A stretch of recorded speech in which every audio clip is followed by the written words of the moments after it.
শেখ হাসিনা সরকার পতনের পর মন্ত্রী এমপিদের মতো আত্মগোপন করেছেন নওগাঁর 11 উপজেলার পরিষদের অধিকাংশ চেয়ারম্যান। এলাকা ছেড়ে পালিয়েছে ইউপি চেয়ারম্যানরাও। বিস্তারিত জানাতে সরাসরি যুক্ত হচ্ছেন সহকর্মী তৌহিদ ইসলাম।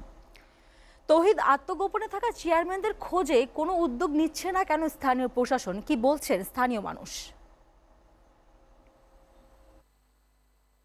ইভা, আসলে 5 আগস্টের পরে উপজেলার চেয়ারম্যান গুলো কিন্তু আর অফিসে আসেননি। আমরা 11টি উপজেলায় খোঁজ নিয়েছি, বিশেষ করে মহাদেবপুর, রানীনগর এবং পোরশা উপজেলা পরিষদের যিনি চেয়ারম্যান, তারা কিন্তু 5 আগস্টের পরে আর অফিসে আসেনি এবং তারা পুরোপুরি আত্মগোপনে গেছে। এছাড়া বাকি যে উপজেলাগুলো রয়েছে, 2-1 দিন হয়তো অফিসে এসেছে এমন তথ্য কিন্তু পাওয়া গেছে। এর পাশাপাশি কিন্তু অধিকাংশ ইউনিয়ন পরিষদের চেয়ারম্যানরাও কিন্তু নাপাত্তা।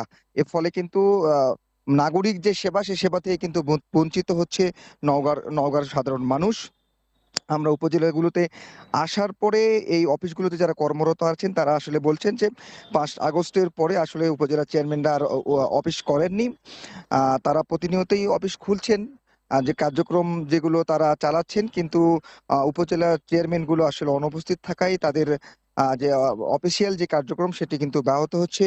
সেবা প্রার্থীরা আসছেন অফিস সেবা নেওয়ার জন্য উপজেলা পরিষদগুলোতে, কিন্তু তারা সেবা না নিয়েই তাদের হতাশ হয়ে ফিরে যেতে হচ্ছে।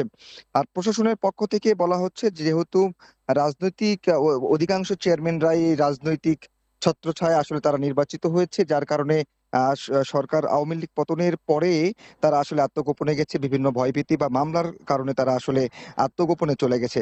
সাধারণ মানুষ বলছেন যে এভাবে চলতে থাকলে আসলে তাদের খুবই সমস্যায় তারা পড়বেন। তারা সেবা নিতে আসছেন, কিন্তু আসলে সেবা পাচ্ছেন না।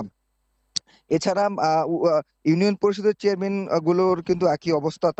তারাও কিন্তু আত্মগোপনে চলে গেছে। সব মিলে আসলে এখন পর্যন্ত নওগাঁর 11টি উপজেলার মধ্যে 9টি উপজেলা পরিষদের চেয়ারম্যান কিন্তু লাপাত্তা। তাদের কিন্তু খোঁজ পাওয়া যাচ্ছে না।